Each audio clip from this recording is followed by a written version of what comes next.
I need a big gift bag for Christmas, so I'm going to take this Dollar Tree tablecloth and I'm going to make me a big gift bag because the gift bags are expensive. When you can pay $1.25 for this and make you a gift bag.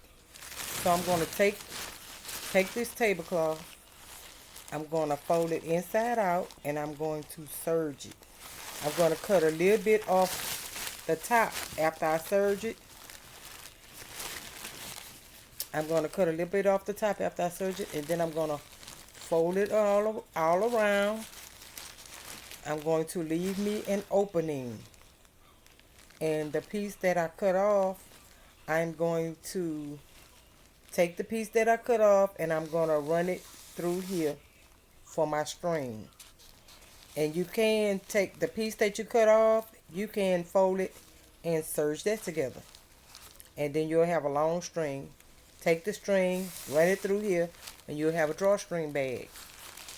I bought some bicycles for my grandkids, and I needed a big, large gift bag, but the large gift bags are very expensive. And they're going to tear it off anyway for Christmas, so why not take a tablecloth and make a gift bag?